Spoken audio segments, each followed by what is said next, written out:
அனைவருக்கும் வணக்கம். ஒளி உலகில் இருந்து மென்குரல்கள் பாகம் 2 நம்ம படிச்சிட்டு இருக்கோம். அதுல பேஜ் நம்பர் 466.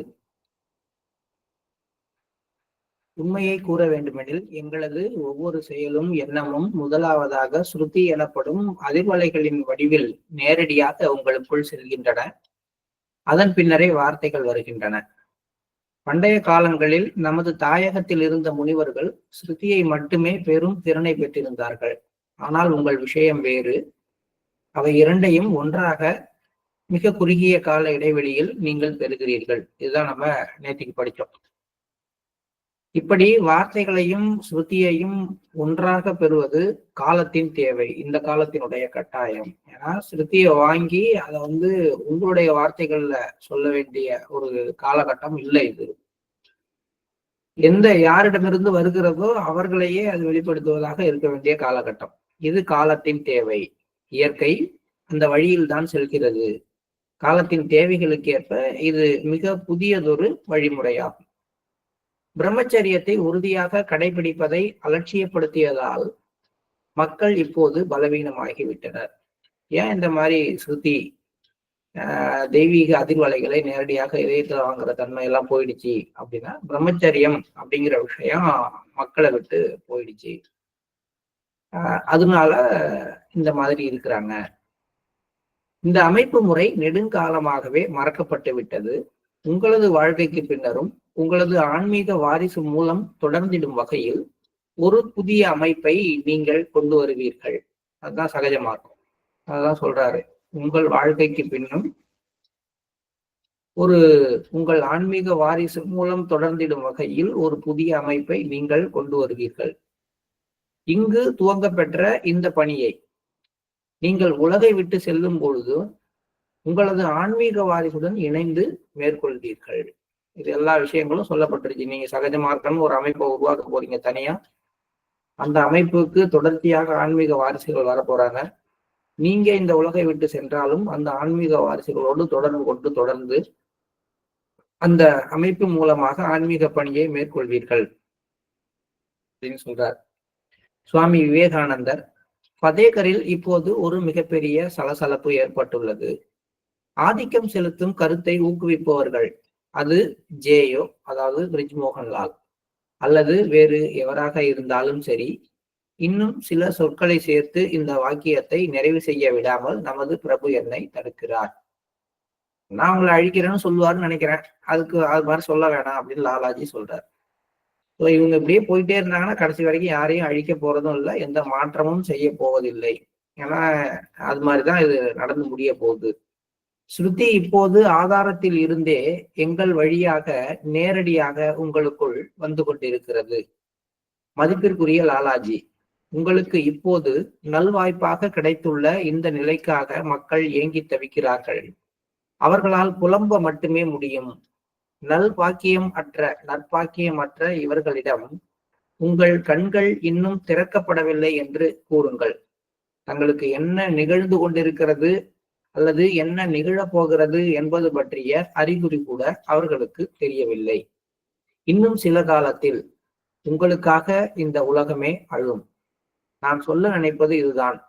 அவர்கள் காற்றடிக்கும் திசையை நோக்கி பார்த்து அதன் இனிமையை கவனித்தறிந்து அது விரிவடைய இடமளித்தால் நான் கூறப்போவது வெளிச்சத்திற்கு வரலாம். இங்கே காற்று என்று அவர் சொல்வது யார் மீது எல்லாருடைய கவனமும் இருக்கிறது, யாருக்கு எல்லோரும் ஆதரவாக இருக்கிறார்கள் அப்படிங்கிறது தான் இங்க காற்றடிக்கும் திசைன்னு சொல்றாரு. அதை அறிந்து கொண்டு அதை நோக்கி கவனிச்சு நீங்க வந்தீங்கன்னா நீங்கள் விரிவடையலாம், எக்ஸ்பேண்ட் ஆகலாம். இது பற்றி நான் எனது குறிப்புகளில் இதற்கு முன்னர் எங்கோ விளக்கமாக கூறியுள்ளேன். ஆற்றல்கள் அனைத்தும் கீழிறங்கி வருகின்றன. மூத்த முனிவர்கள் தங்களது குடியிருப்பை இங்கேயே அமைத்துக் கொண்டுள்ளனர். நல்லவற்றிற்காக சுவாமி விவேகானந்தர் உயர் உலகில் உள்ள தனது இடத்தை விட்டு வருகிறார். சைதன்ய மகாபிரபுவும் அதே எண்ணத்தில் இருக்கிறார். மகாத்மா கௌதம புத்தர் உங்களை கவனிப்பதற்காக உங்கள் மீது தனது பார்வையை திருப்புகிறார். நீங்கள் நேரடியாக பெற்ற உத்தரவுகளை ஏதேனும் ஒரு மூத்த மாஸ்டரிடம் அல்லது வேறொருவரிடம் சமர்ப்பிக்கும் சாத்தியம் உள்ளது. சுவாமி விவேகானந்தர். உங்களுக்காக நாங்கள் ஒளி உலகை துறந்திருக்கிறோம். இவ்வளவும் சொல்றாங்க. இவ்வளவு பேரும் வந்திருக்காங்க. எதுக்காகனா நீங்க வாரிசாக அங்க அறிவிக்கப்படுற அந்த நாளுக்காக. அது ஒரு புனிதமான நாள். அது ஒரு முக்கியமான நாள். உலக சரித்திரத்தை மாற்றக்கூடிய நாள். அதுக்காக தான் நாங்க வந்திருக்கோம். கட்டாயமா அந்த நாள் ரொம்ப முக்கியம். வாரிசாக பாபுஜி அறிவிக்கப்படுற அந்த நிமிடம். அந்த இடத்துல எந்த விதமான சலசலப்பும் இல்லாம எல்லாரும் கட்டி போட்ட மாதிரி அந்த விஷயத்த அவங்க ஏத்துக்கணும். அதுக்காக ஒரு சூழ்நிலையை உருவாக்கணும். இவ்வளவுதான் எங்க வேலை.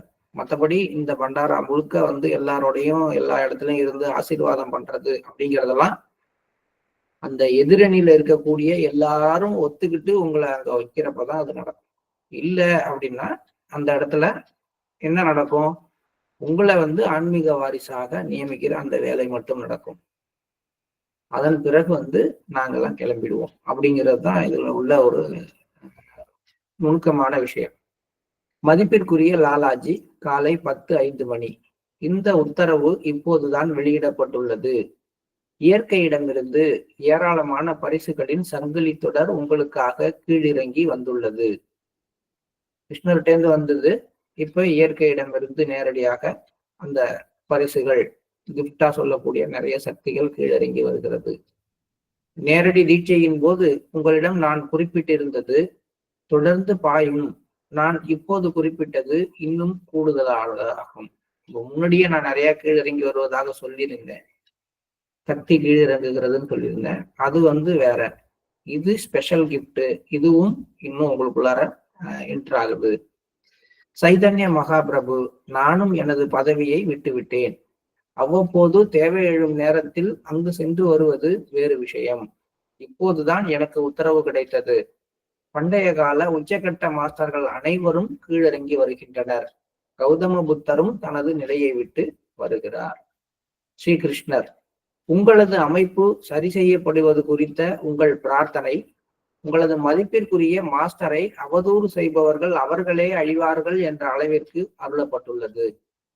இதுவும் அமைப்பு சரி செய்யப்படுகிறது என்பதற்கான அர்த்தமாக இருக்கலாம். ஸோ அழிவு பணியினுடைய வேகம் வேற மாதிரி மாறுது. அது ஒரு ஆட்டோமேட்டிக் சிஸ்டமாக மாறுது. எப்படின்னா யாரு லாலாஜியினுடைய நோக்கத்துக்கு எதிராக இருக்கிறாங்களோ அவங்க தானாகவே தனக்கு அழிவை தேடிக்கொள்ற மாதிரி ஒரு ஆட்டோமேட்டிக் சிஸ்டமா அது மாறுது அப்படின்னு கிருஷ்ணர் சொல்றாரு. இப்போ பிரார்த்தனையும் அதற்கான பதிலும் நல்லதா இருக்கு அப்படின்னு விவேகானந்தர் சொல்றார். நல்ல பிரார்த்தனை, நல்ல பதில். இப்ப புத்தர் பேசுறாரு. எனது பயிற்சி முறையும் உங்கள் மதிப்பிற்குரிய மாஸ்டருடையதை போன்றதே. அது மிக பழமையான முறையாகும். மக்கள் அதை மறந்துவிட்டனர். சுவாமி விவேகானந்தர், இந்த கணம், அதாவது காலை 10:44 மற்றொரு முக்கியமான திருப்பம். ஸ்ரீ கிருஷ்ணரை வரவேற்கிறேன். அந்த இடத்துக்கு கிருஷ்ணர் வர்றார். இடைநிறுத்தம். மீண்டும் சுவாமி விவேகானந்தர் தொடர்றார். இதோ பாருங்கள் ராமச்சந்திர, நீங்கள் இப்போது எங்களுடன் இருக்கிறீர்கள். மாபெரும் மகத்தானதொரு சக்தியை உங்களுக்கு மாற்றி தருவதற்காக நமது பிரபு வந்து கொண்டிருக்கிறார். லாலாஜி, இப்போது கொஞ்சம் தயிரை உட்கொள்ளும்படி அவர் உங்களுக்கு உத்தரவிட்டுள்ளார். உறங்க போகும் முன் நீங்கள் ஒரு 1/4 குவளை பால் மட்டும் அருந்தலாம். அதை தவிர வேறு எதுவும் கூடாது. நாளையும் மீண்டும் உத்தரவு கிட்டும் வரை நீங்கள் உணவருந்த கூடாது. நாளை காலை நமது பிரபு வரும் வரை நீங்கள் எந்த விதமான காலை உணவும் உட்கொள்ளக்கூடாது. கழிவறைக்கு செல்லும் முன் சில துளி தண்ணீர் மட்டுமே அருந்த நான் உங்களை அனுமதிக்க முடியும். ஒரு தயிர் கொஞ்சம், அடுத்து கொஞ்சம் பால், அவ்வளவுதான். அதுக்கப்புறம் எந்த உணவும் இருக்கக்கூடாது மறுநாள் காலை வரை சொல்லிட்டார். தனியார் பேருந்தில் நீங்கள் ஃபரூகாபாத் செல்லும் போது நான் உங்களுக்கு கூறியதை போன்றே அதே சூழல்தான் இதுவும். இன்று இரவு நீங்கள் நல்ல முறையில் கவனித்துக் கொள்ளப்பட வேண்டும். அதாவது உங்களுக்கு நல்ல ஓய்வு தரப்பட வேண்டும். உங்களுக்கு எரிச்சல் ஊட்டக்கூடிய எந்த பேச்சும் அங்கு இருக்கக்கூடாது. உங்கள் கூட இருக்கிறவங்க பலரை பத்தி பேசுவாங்க.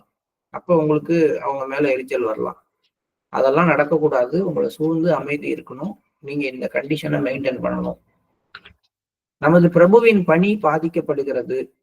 சிலர் வாழ்க்கை இப்போது முடிவடைய போவது உறுதி என்பது இதன் பொருள். வெறுப்புணர்விற்கான எந்த அம்சமும் உங்களிடையே இருப்பதை காண நாங்கள் விரும்பவில்லை. இரவு 9:15 மணி. இன்னொரு அழிவு சக்தி. 31 மார்ச் 1945 வரைதான் கால அவகாசம் உள்ளது. நீங்கள் இந்த உலகை விட்டு சென்ற பின் உங்களது வாழ்க்கை வரலாற்றை எழுத இருப்பவர்களுக்கு நம் பணியில் உதவியவர்களின் பெயர்களையும் எழுதுவதற்கான குறிப்பு தருகிறேன். மதிப்பிற்குரிய லாலாஜி, ஃபருதாபாத்ல இரவு 10:39 மணிக்கு. சிறிது நேரத்திற்கு முன்பு குறிப்பிடப்பட்ட சக்தியை நான் உங்களுக்கு மாற்றி இருக்கிறேன். விவேகானந்தர் சொன்னார் இல்லையா, நமது பிரபு உங்களுக்கு ஒரு குறிப்பிட்ட சக்தியை மாற்றி தருவதற்காக வந்து கொண்டிருக்கிறார். அந்த சக்தியை பெறணும்னா கொஞ்சோண்டு தயிர் மட்டும் சாப்பிடுங்க, நைட்டு கொஞ்சம் பால் சாப்பிடலாம், அதுக்கப்புறம் காலம்பரம் வரைக்கும் எதுவும் சாப்பிடக்கூடாது அப்படின்னு சொல்லியிருந்தார் இல்லையா. அந்த கண்டிஷனுக்கு ஏத்த மாதிரி இப்ப லாலாஜி வந்து அவருக்கு அந்த சக்தியை மாற்றி இருக்கிறேன் அப்படின்னு சொல்றார். நாளை காலை நான் அங்கு வந்த பின் காலை உணவை நீங்கள் அருந்தலாம். இப்போது நான் ஃபதேகர் சென்று கொண்டிருக்கிறேன். ஃபருகாபாத் அப்படிங்கிறது வந்து அந்த மாவட்டத்தின் தலைநகரம். ராம்சந்திராவும் அவரது சகாக்களும் ஷாஜகான்பூரில் இருந்து ஒரு தனியார் பேருந்து மூலம் அங்கு வந்து அடுத்த நாள் நடைபெறவிருந்த வருடாந்திர விழாவில் கலந்து கொள்வதற்காக அன்றிரவு அங்கு முகாமிட்டிருந்தனர். அது ஃபதேகரில் இருந்து சுமார் 6 கிலோமீட்டர் தூரத்தில் உள்ளது. 30 மார்ச் 1945. சுவாமி விவேகானந்தர். எந்தவித சவாலினாலும் நீங்கள் குழப்பமடையக்கூடாது. ஆற்றல் மிக்க மனோசக்தி உங்களுக்கு அருளப்பட்டுள்ளது. எவராவது ஒரு சவாலுடன் முன்வந்தால் தாமதிக்காமல் உடனடியாக அதை எதிர்கொள்ளுங்கள். இங்க சவால் அப்படிங்கிறது என்னன்னா, உங்களுடைய ஸ்பிரிச்சுவல் பவரை காட்டுங்க, உங்களால முடியுமான்னு சாதிச்சு காட்டுங்க அப்படிங்கிறதுதான் சவால். ஸோ எதிரணியிலிருந்து யாராவது நீங்க ஆன்மீக வாரிசுங்கிறீங்களே, இதை நிரூபிச்சு காட்டுங்க, அதை எப்படி உறுதியா சொல்றது அப்படிங்கிற மாதிரி சவால் ஏதாவது விடுத்தால் தைரியமாக ஏற்றுக்கொண்டு செய்யுங்கள்னு சொல்றார். அந்த இடத்தை அடைந்ததும் சிறிது நேரத்தில் அதை நீங்கள் உணர்வீர்கள். ஃபதேகர் போன உடனேயே கொஞ்ச நேரத்திலேயே உங்கள்கிட்ட இருக்கிற அந்த எனர்ஜியை பற்றி, உங்கள்கிட்ட மனோசக்தி அதிகரிக்கிறதை பற்றி உணர்ந்திருப்பீங்க. இப்போதிலிருந்து சில மணி நேரத்திற்கு பின் உணவு தொடர்பான கட்டுப்பாடுகள் நீக்கப்படுகின்றன. முழுமையான ஓய்வுக்கு பின்னர் இங்கிருந்து ஃபதேகருக்கு செல்ல புறப்படுங்கள். ஏன்னா 31 மார்ச் தான் அந்த அறிவிப்பு வரப்போகுது. ஸோ அது வரைக்கும் அங்க ஃபதேகர் போகல. ஏன்னா ஃபதேகர்ல அவருக்கு உயிருக்கு வந்து உத்தரவாதம் இல்லை அப்படிங்கிற ஒரு நிலை இருக்கிறதுனால அவங்க ஃபதேகர் போகல, வெளியிலேயே தங்கியிருக்காங்க. கரெக்டா அந்த டயத்துக்கு போகலாம் அப்படின்னு. ஸ்ரீகிருஷ்ணர், உங்களுக்காக அனைவரும் காத்திருக்கிறார்கள். நீங்கள் அந்த இடத்திற்கு வந்து சேரும் பொழுது என்னுடைய முழு சக்தியும் அங்கு இருக்கும். அது எங்கன்னா ஃபதேகர்ல எல்லாரும் வந்துட்டாங்க. மூத்த முனிவர்கள் அனைவரும் இருக்கிறாங்க. புத்தர்ல இருந்து ஆரம்பிச்சு சைத்தன்ய மகாபிரபுல இருந்து ஆரம்பிச்சு நாங்கள் அனைவருமே அங்கு இருக்கிறோம். அதனால நீங்கள் அங்கு வரும்பொழுது என்னுடைய முழு சக்தியும் அங்கு இருக்கும், நீங்க வரலாம். சுவாமி விவேகானந்தர். ராமச்சந்திர, இப்போது உங்களது மனோசக்தி அதன் உச்சகட்டத்தில் உள்ளது. ஒரு சவால் எழுந்தால், ஒரு சேலஞ்சான சிச்சுவேஷன் கிரியேட் ஆனா எங்களை உங்கள் மூலம் நாங்கள் வெளிப்படுத்துவோம். மதிப்பிற்குரிய ராதா, எனது சகோதரின் வெற்றியை காணும் போது என்னுள் அதிக உற்சாகம் பொங்குகிறது. நான் ஒரு பலவீனமான பெண். அது எதுக்காக சொல்றாங்க அப்படின்னு எனக்கு தெரியல. அவங்களும் இதனால உற்சாகம் அடைகிறாங்க. ஸ்ரீலங்கா துறவி அவர் சொல்றாரு, வருடாந்திர விழாவிற்கு அழைக்கப்பட்டிருந்த அனைவரும் அங்கு உள்ளனர் அப்படின்னு கன்ஃபார்ம் பண்றார். சுவாமி விவேகானந்தர், ஒட்டுமொத்த அழிவிற்கான ஸ்ரீ கிருஷ்ணரின் உத்தரவுகளை இப்போதுதான் நான் பெற்றேன். சக்தி பாய்ந்து கொண்டிருக்கிறது. உங்களை சுற்றி இப்போது நீங்கள் உணர்கின்ற அதிர்வலைகள் அழிவின் சக்தியாகும்.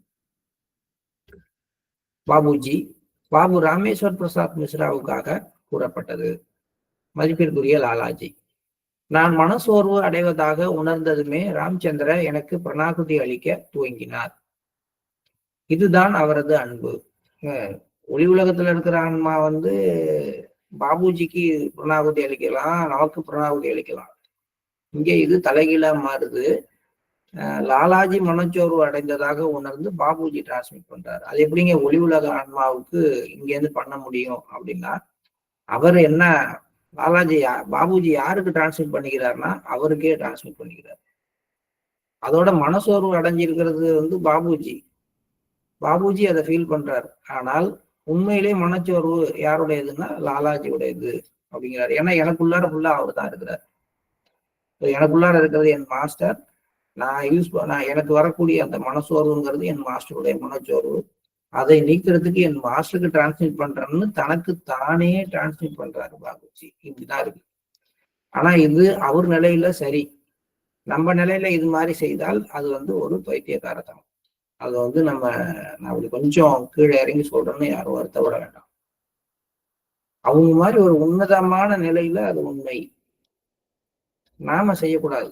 நம்ம அந்த லெவல் போற வரைக்கும் அதை பத்தியான ஒரு உணர்வு நமக்கு வர்ற வரைக்கும் இப்படியா எனக்குள்ளார மாஸ்டர் இருக்காரு அப்படின்னு நினைச்சுக்கிட்டு நம்ம பண்றது ஒரு தவறு. அதை பத்தியும் பாபுஜி இதுல சொல்லுவார். லாலாஜி தான் சொல்றாரு, இதுதான் அவரது அன்பு. உண்மையிலேயே எனக்கு மனசோர்வு ஒருபோதும் இருந்ததில்லை. எத்தகைய ஒரு அற்புதமான பிரணாகுதி முறை அவரால் மேற்கொள்ளப்பட்டது. அவர் தன்னையே நானாக கருதி தனக்கு தானே பிரணாகுதி அளித்தார். என்ன ஒரு நேர்த்தியான பண்பு. ஒரு விஷயத்தை நான் உங்களுக்கு அறிவுரையாக கூறுகிறேன்.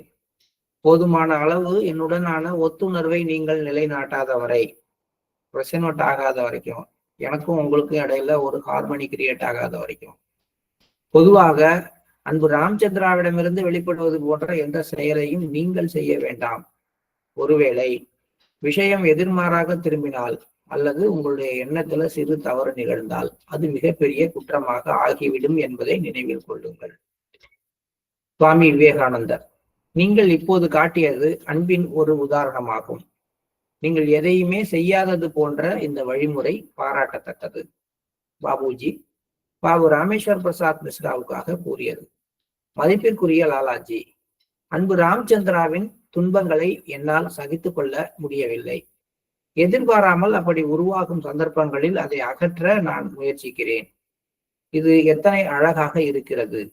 மனம் சோர்ந்த நிலையில் என்னை காண்பதை அவராலும் தாங்கிக் கொள்ள முடியாதிருப்பது அவரது பண்பு என்பதுடன் அது அவரது கடமையாகவும் ஆகிவிடுகிறது. பொறுப்புணர்வு என்பதன் உண்மையான பொருள் அதுதான்.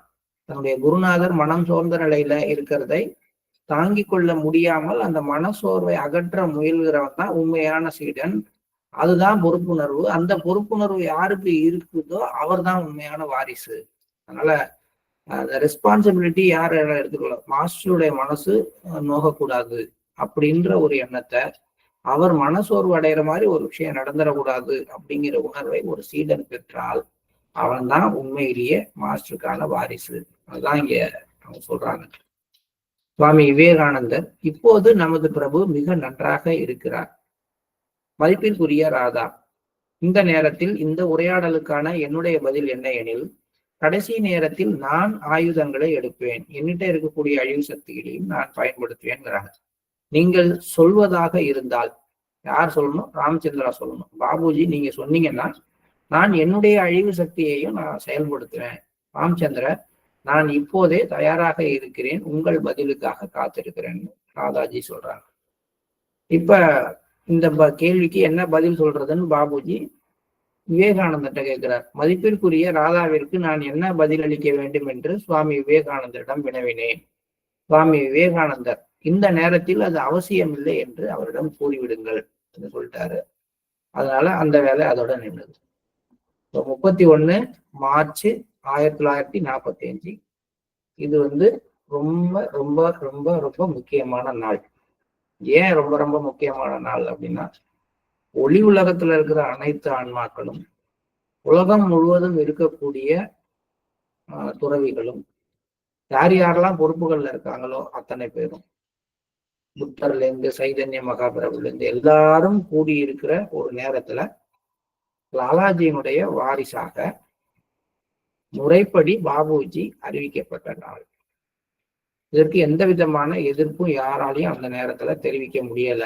ஏன்னா அவங்க எல்லாரும் வந்து டோட்டலா கண்ட்ரோல்டு அட்மாஸ்பியர்ல இவ்வளவு பேரும் சேர்ந்து ஒர்க் பண்ணதுனால அப்படியே இருக்கிறாங்க. இது மாதிரி நிகழ்வுகள் நிறைய அதுக்கப்புறம் நடக்க ஆரம்பிக்கும். ஸோ இந்த அவர் பாபுஜி வந்து அது போல ஒரு ஆன்மீக வாரிசுன்னு அறிவிக்கப்பட்ட அந்த சபையில அவருக்கு பெரிய எதிர்ப்பு, சத்தம் போடல யாரும். அந்த மாதிரி ஒரு சூழ்நிலை அங்க உருவாயிருக்கு. ஸோ இதை நம்ம படிக்கிறோம் அப்படிங்கிறதுமே இன்றைக்கு ஒரு முக்கியமான ஒரு புனிதமான நாளாக தான் நமக்கும். இது உண்மையிலேயே லாலாஜியினுடைய வாரிசு பாபுஜி அப்படிங்கிறத அறிவிக்கிற நாள். அதற்காக மற்ற எல்லா ஆன்மாக்களும் ஒன்று சேர்ந்திருக்கிற ஒரு நாள். பாபுஜி காலை 8:40 மணிக்கு ஆன்மீக உறுப்பினர்கள் அடங்கிய பொதுக்குழுவில் மதிப்பிற்குரிய லாலாஜியின் கட்டளைக்கு இணங்க ஷாஜகான்பூரின் ஸ்ரீ ராம்சந்திரதான் பதேகர் ஸ்ரீ ராம்சந்திராவின் வாரிசு பிரதிநிதி என்ற அறிவிப்பு பாபு ராமேஸ்வர் பிரசாத் மிஸ்ரா அவர்களால் செய்யப்பட்டது. ஓப்பனா அவர்தான் லாலாஜியினுடைய வாரிசு என்ற விஷயம் இப்பதான் எல்லாருக்கும் ஒரே நேரத்துல சொல்லப்படுகிறது. இது இங்க சொல்லப்பட்டது அப்படிங்கிறதோட இங்க நிறுத்தியாச்சு. இங்க எந்த எதிர்ப்பு தெரிவிக்கப்பட்டதை பத்தியோ எதுவுமோ சொல்லல. அதனால இந்த செயல் இவங்க இவ்வளவு நாள் வெயிட் பண்ணி எதுக்காக காத்திருந்தாங்களோ அந்த வேலை நடந்து முடிஞ்சிருச்சு. இவர் வாரிசு அப்படின்ன பிறகு அதை வந்து எதுக்காம இருந்தாங்க அப்படிங்கிறது தான் உண்மையை தவிர ஏத்துக்கிட்டாங்களான்னு தெரியாது. அதுக்கான நிகழ்வுகள்லாம் இன்னுமே செயினா நடக்க ஆரம்பிக்கும். சுவாமி விவேகானந்தர் மாலை 5 மணி. இன்று நண்பகலில் ஏட்டியை சுற்றி ஒரு சிலர் கூடி உங்களை பற்றி பேசிக் கொண்டிருந்தனர். இரவு 11:40 மற்றொரு திட்டம் தயாராக உள்ளது. நாளை சத்சங்க பந்தலுக்கு செல்ல உங்களுக்கு அனுமதி இல்லை. அடுத்த திட்டம் என்னவா இருக்கும் அப்படின்னா திரும்பி பாபுஜியை கொலை செய்கிற திட்டம், அவருக்கான உயிரை எடுக்கிற திட்டம், இந்த மாதிரிதான் இருக்கும். அவன் மற்றொரு திட்டம் தயாராக இருக்குது அப்படிங்கிறதுனால நீங்க நாளைக்கு சத்சங்கம் நடக்கிற இடத்துக்கு போக வேண்டாம், நீங்க கிளம்பலாம், நீங்கள் ஆன்மீக வாரிசு என்பது முறைப்படியாக அறிவிக்கப்பட்டு விட்டது அப்படிங்கிறதுதான். நான் பின்னர் உங்களுக்கு அதை பற்றி தெரியப்படுத்துகிறேன். உங்களுக்கு எதிரான நடவடிக்கைகளுக்கான திட்டங்கள் உள்ளன. ஸ்ரீ கிருஷ்ணர் உங்களை பாதுகாத்து கொண்டிருக்கிறார். உங்கள் குழந்தைகளுள் ஒருவருக்கு காய்ச்சல் வந்துள்ளது. உங்களது தாயார் நன்றாக இருக்கிறார். பணியில் இருந்து நமது பிரபுவை நான் விடுவித்துள்ளேன். இரவு பகலாக ஒவ்வொரு நிமிடமும் அவர் உங்களுடன் இருக்கிறார். இதுதான் வந்து 31 மார்ச் இரவு அன்று நிலவரம்.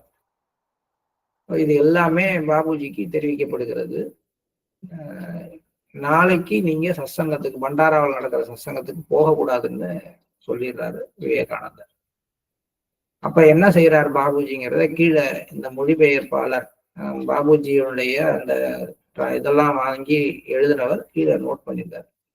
மறுநாள் காலை, அதாவது ஏப்ரல் 1ஆம் தேதி காலையில மதிப்பிற்குரிய லாலாஜி சாஹேப் மற்றும் அவரது மகன் ஸ்ரீ ஜக்மோகன் நரேன், லால்னு போட்டிருக்காங்க, ஸ்ரீ ஜக்மோகன் நரேன் ஆகியோரின் புனித உடல்கள் அடக்கம் செய்யப்பட்டிருந்த புனிதமான சமாதிக்கு ராம்சந்திர விஜயம் செய்தார். பின்னர் அவர் ஷாஜகான்பூருக்கு திரும்பினார்.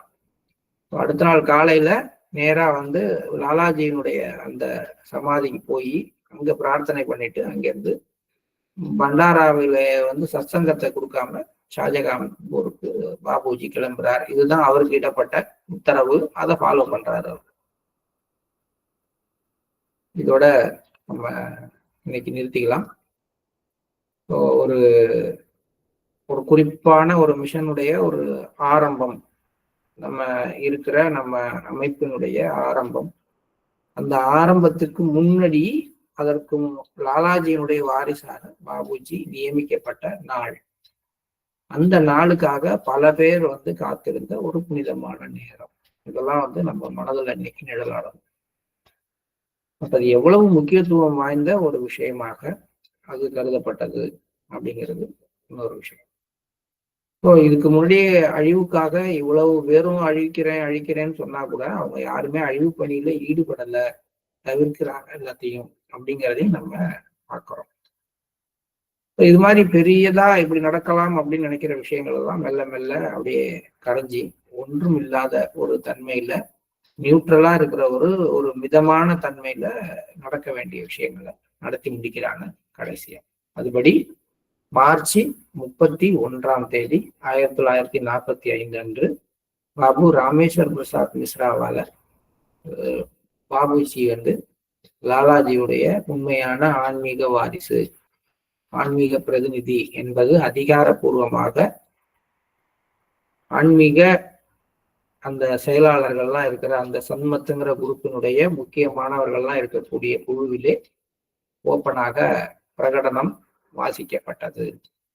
பாபுஜி ஆன்மீக வாரிசாக அறிவிக்கப்பட்டார். மற்றவர்கள் அதை எதிர்க்கவில்லை. அதுக்குதான் இவ்வளவு வேலையும் நடந்துச்சு. ஆனால் இந்த மாதிரி ஒரு சூழ்நிலை வந்த பிறகு பாபுஜியோட உயிருக்கு ஆபத்து அப்படிங்கிறதுனால விவேகானந்தர் பாபுஜியை மறுநாள் ஷாஜகான்பூருக்கு போங்க, சத்சங்கத்துக்கு போக வேணாம்னு சொல்லிட்டாரு. அதனால பாபுஜி அடுத்த நாள் பண்டாராவில சத்சங்கத்துல கலந்து கொள்ளாமல் அவர் நேரடியாக லாலாஜியினுடைய மகா சமாதிக்கு சென்று பிரார்த்தனை செய்துவிட்டு, ஜக்மோகனுடைய மகா சமாதியில பிரார்த்தனை செய்துவிட்டு அங்கிருந்து கிளம்பி ஷாஜகான்பூர் போறார். இந்த இடத்துல நம்ம இன்னைக்கு நிறுத்துவோம். இன்னைக்கு காலை தியானத்துக்கு நம்ம சொல்லலாம். Please start meditation.